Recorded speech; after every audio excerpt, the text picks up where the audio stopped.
Bismillahirrahmanirrahim. Assalamualaikum warahmatullahi wabarakatuh. Selamat pagi anak-anakku semua. Alhamdulillah kita bisa bertemu kembali di video yang ke-6 ya, PKN kelas 9. Nah, kali ini masih di bab 3, tapi kali ini pembahasannya berbeda. Kalau kemarin ya ini terkait dengan beberapa sistem yang diterapkan di negara ini. Kalau sekarang ya ini terkait dengan lembaga-lembaga negara. Nah, untuk mempersingkat, yuk kita langsung menuju ke materi. Nah, lembaga-lembaga negara di negara ini ada banyak sekali. Nah, ini ada bagannya, silakan bisa antum lihat ya. Nah, ini ada presiden, ada DPR, ada MPR, DPD, MK, MA, dan sebagainya. Ini ada banyak sekali, silakan nanti kalian bisa baca dan kalian lihat. Nah, ini ada strukturnya dari atas sampai ke bawah. Nah, itu semua adalah lembaga-lembaga negara yang ada di negara ini. Nah, anak-anakku semua, pada video kali ini Ustadz hanya akan fokus membahas mengenai dua lembaga negara ya, yakni Presiden dan MPR. Jadi, karena memang lembaga ada banyak, karena untuk mempersingkat waktu ya, akan saya bagi video kali ini tidak lama-lama, jadi hanya membahas dua saja, MPR dan Presiden. Baik anak-anakku semua, yang pertama MPR. Ya, MPR itu kepanjangannya ya ini adalah Majelis Permusyawaratan Rakyat. Ya. Anggota MPR itu terdiri dari seluruh anggota Dewan Perwakilan Rakyat dan seluruh anggota Dewan Perwakilan Daerah. Anggota DPR dan DPD dipilih oleh rakyat melalui pemilu, ya, setiap 5 tahun sekali. Kemudian tugas dan wewenang MPR. Yang pertama yakni mengubah dan menetapkan Undang-Undang Dasar. Jadi MPR tugasnya adalah mengubah dan menetapkan Undang-Undang Dasar, itu yang pertama. Yang kedua, melantik presiden dan atau wakil presiden. Jadi yang melantik presiden atau wakil presiden itu adalah MPR. Kemudian yang ketiga yakni memberhentikan presiden dan atau wakil presiden dalam masa jabatannya. Nah, MPR ini juga merupakan lembaga yang spesial juga, yakni bisa memberhentikan presiden dan wakil presiden. Kemudian yang terakhir, memilih presiden dan atau wakil presiden dengan syarat atau kondisi tertentu. MPR juga bisa memilih presiden atau wakil presiden, tapi ada syarat tertentu dalam memilihnya. Nah, ini adalah mengenai MPR.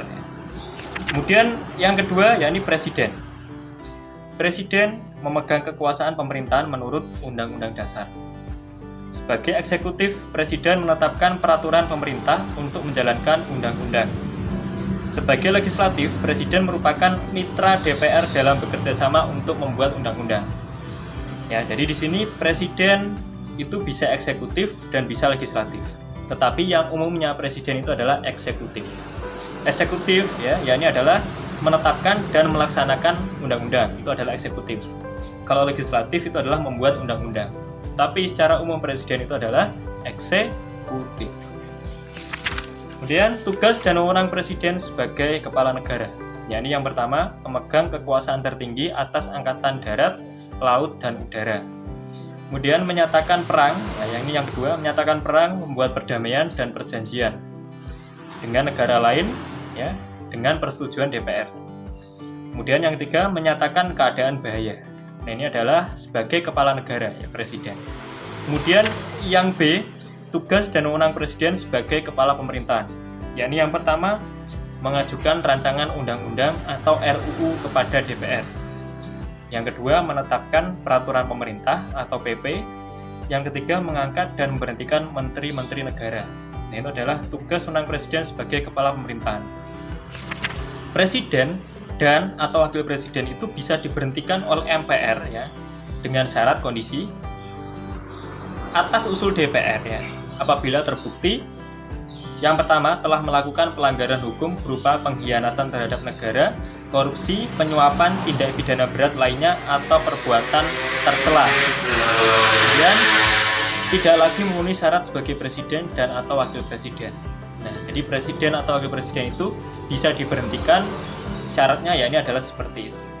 Jika melakukan tindakan-tindakan yang tidak terpuji, tidak benar, dan mengkhianati negara, korupsi, penyuapan, tindak pidana berat, atau perbuatan tercela lainnya. Nah, itu hanya dua ya yang saya jelaskan dalam video kali ini, karena memang materi ini sangat padat sehingga akan saya ringkas sedikit demi sedikit. Nah, untuk pertemuan berikutnya akan Ustadz bahas mengenai DPR dan lembaga yang lainnya. Kita ketemu lagi di pertemuan berikutnya ya. Selamat belajar. Saya akhiri cukup sekian. Wabillahi taufiq wal hidayah. Ihdinas siratal mustaqim. Wassalamualaikum warahmatullahi wabarakatuh.